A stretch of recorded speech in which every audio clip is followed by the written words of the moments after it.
Magandang araw po sa inyong lahat. Ito po muli si Ate Jo ng Travel Dubs o FW Opinion na naghahatid na naman po sa inyo ng paalala tungkol po sa mga bagay-bagay na nangyayari sa ating kapaligiran. Ngayon po, ang topic po natin ngayon ay tungkol po sa mga artificial intelligence scammers. Opo, marami po sa ngayon ang mga manloloko at mga magnanakaw na matatagpuan sa online. Marami po ngayong mga scammers, lalo na po ang mga binibiktima nila ay ang mga OFW. So, ang nangyayari po is yung pinaghirapan nating pera o yung mga pinaghirapan nating mga kababayan ay nawawala dahil po sa panloloko ng iba. Isipin po natin, isang tawag lang, pwede tayong maloko, lalo na po ang mga OFW. Imagine po natin, ang isang kamag-anak tumawag, umiiyak, humihingi ng tulong. Pero ang totoo, artificial intelligence voice clone lang po pala yun. So, ganito po kalala ang artificial intelligence scam sa ngayon. Marami po talaga ang nabibiktima. Milyon-milyong pera po ang nawawala sa mga OFW na kung saan naloloko po nitong mga artificial intelligence scammers. Dahil po sa mga nangyayaring ito, dapat po nating tandaan, huwag po tayong magpadala sa panik. Siguraduhin po natin na hindi tayo nagpapanik. Mag-isip po tayo ng tama. I-verify po sa ibang paraan. Marami po dyan na magagawa ninyo, gaya po ng mag-messenger po kayo, mag-text po kayo sa ibang miyembro ng pamilya para po malaman kung totoo yung balitang natanggap ninyo at talaga po bang nangangailangan ng tulong yung tumatawag sa inyo. At ang isa pa po sa pinaka-epektibo at talagang proven po na defense laban sa mga online scammers, kinakailangan po ninyong mag-set ng secret code sa pamilya ninyo. Ito po yung tinatawag nilang secret code, family code. Siguraduhin po ninyo na ang pamilya ninyo ay may alam na secret code, gaya po ng mga anak ninyo, asawa, o kaya po ng mga nanay at tatay ninyo, alam po nila ang secret code na yan para po kapag ka may emergency, alam po nila na babanggitin po nila iyan sa inyo. Kasi kapag hindi po ninyo narinig iyan, hindi po kayo magpapadala ng tulong. Tandaan po natin, kapag nagmamadali o ang tumawag po sa inyo ay nagmamadali at pinipressure kayo na magpadala ng pera, hinto po muna kayo. Huwag po kayong magpapadala ng pera kasi ibig po sabihin yan po ay may tsansa na artificial intelligence. Hindi po totoo yan, peke. Para po sa mga OFW, talagang ito naman po ang pinakamasakit na karanasan. Yung ma-scam ka po online, makuha lahat ng pinaghirapan mong pera online. Kaya po siguraduhin natin na kapag ikaw ay nagtatrabaho sa ibang bansa, tapos may bigla-bigla sa yung tatawag na umiiyak, humihingi ng tulong, huwag po tayong magpadala agad. Siguraduhin po natin, i-verify po muna natin bago tayo mag-release ng pera. Dahil sa panahon po ngayon, hindi lahat ng naririnig mo, hindi lahat ng nakikita mo totoo. Marami na po ngayong mga manloloko at dahil po sa bagong teknolohiya, talaga pong mukhang totoo yung mga pekeng video o boses o mga tawag, text messages o kaya po yung mga emails. Kaya maging maingat po at siguraduhin po na hindi ikaw ang magiging sunod na target. Dahil po sa bagong mga modus ngayon, talagang emosyon po ang tina-target ng mga scammers. Kaya ang masasabi ko po at may advice ko sa inyo, mag-ingat po tayo mga kabayan kasi po hindi lahat ng nakikita natin at naririnig natin ay totoo. At hindi po lahat ng naririnig ninyo at nakikita ninyo na akala ninyo pamilya ninyo ay totoo. Siguraduhin muna ninyo bago kayo magpadala ng pera na totoo ito. Opo? Ang isa po sa pinaka-rampant o pinakausong panloloko ay yung mga voice cloning po. Kaya kayang-kaya po nitong gayahin kahit sino. Isang video lang din po online, puwede na pong kopyahin at magpanggap po na sila po yung iyong mga kaanak na nangangailangan ng tulong.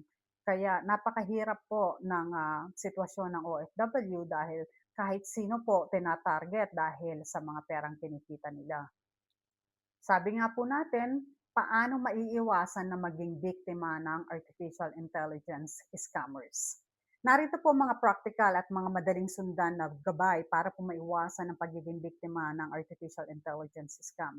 Lalo na po sa ngayon na sobrang realistic na mga voice clone, deepfake videos at mga fake messages. Ito po, subaybayan po natin.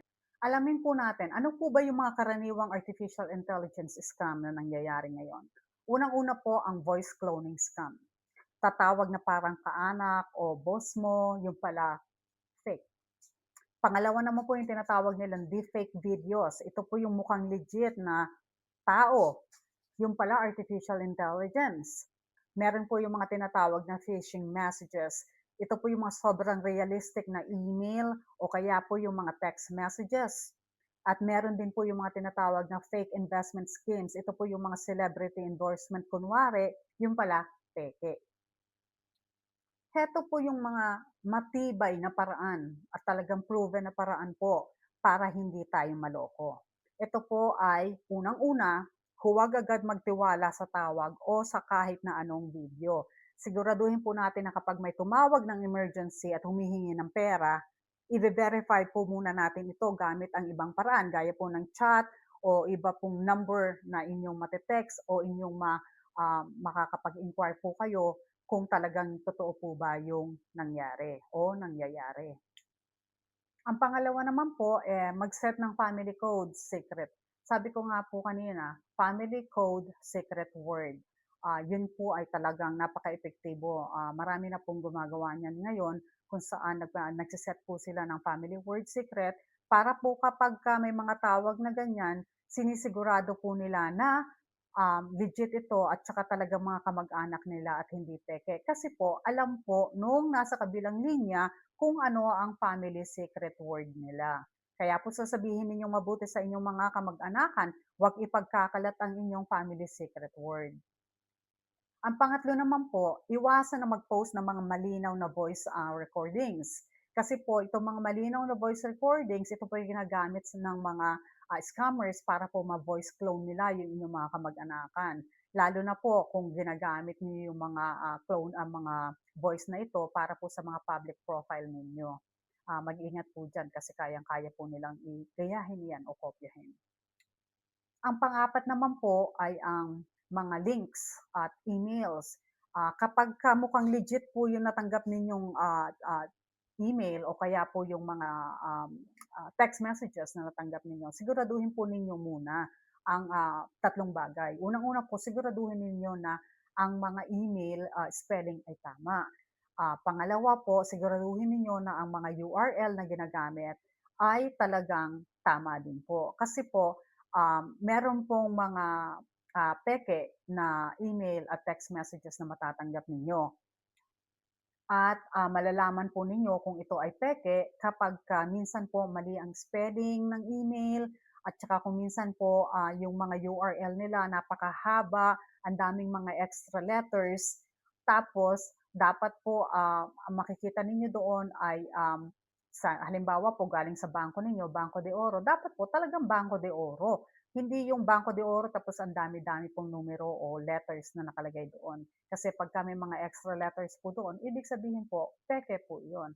At saka yung pangatlo nga po na sinasabi ko kanina, maliban sa spelling na mali at mga URL, minsan po ginagamit po yung mga personal email, pero makikita po ninyo merong kaisa-isang spelling na namumukod tangi. At yun ang nagiging difference nung totoong email at peking email. Ang panglima naman po, huwag magpadala sa pressure. Sabi ko nga po, ang karaniwang linya ng mga magnanakaw sa online or sila say mga scammers ay yung urgent to, ngayon na agad, magpadala ka na, emergency to, ganun po, talagang minamadali po.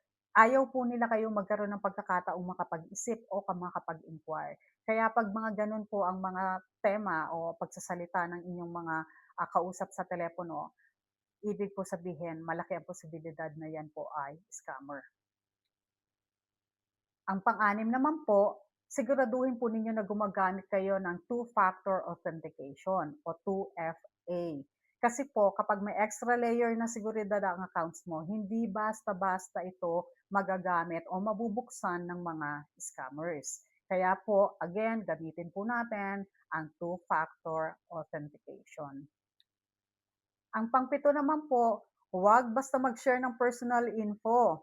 Kagaya po ng mga OTPs, bank details, ID pictures.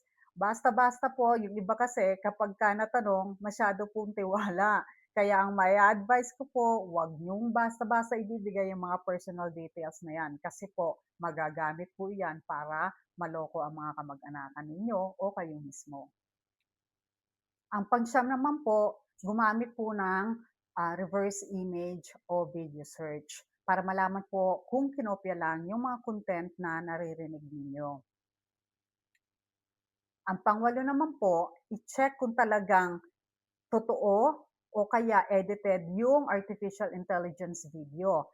Paano po natin makikita yon? Mapapansin po ninyo yung taong nagsasalita, may mga weird na galaw ng bibig o kaya hindi tugma yung mga ilaw o kaya po masyadong robotic yung tono ng pagsasalita. Alam po ninyo kapag totoong tao nagsasalita, makikita po ninyo ang imperfections. Pero kung ang mga nakikita po ninyo talagang perfectong-perfecto, kadalasan po yan, mga senyales po iyan ng artificial intelligence. Ang panghuli naman po, pansampu, magtiwala po kayo sa instinct nyo. Kasi kadalasan po, yung first instinct nyo, yun ang totoo. Alam po ninyo, bilang mga kamag-anakan, bilang po mga mahal nyo sa buhay, alam po ninyo kung may mali. Alam po ninyo kung merong kaduda-duda sa mga sinasabi at galaw ng kausap ninyo. Kaya kapag kayo po ay nakaramdam ng duda, sigurado po, scam yan. Kaya po, sabi nga natin, laging tandaan, habang gumagaling ang artificial intelligence sa panloloko at pang-scam, dapat gumagaling din po tayo para sa pag-iingat. Siguraduhin po natin na lagi po tayong handa sa mga bagong teknolohiya at siguraduhin po natin na kung ang mga scammers ay nagiging upgraded, dapat tayong mga OFWs upgraded din para hindi po tayo nananakawan ng mga pera ang ating pinaghirapan. Sana po ay pakisuportahan po ninyo itong ating channel. Pakiclick lang po ang ating like, subscribe at share sa ibaba. At sana po ay magkita-kita tayo sa susunod na video kasi po talagang marami pa po tayong mga tips and guides na may babahagi sa inyo dito po sa ating channel. Muli po ito si Ate Jo, nagpapasalamat po sa inyo. Kita-kita po tayo sa susunod na video.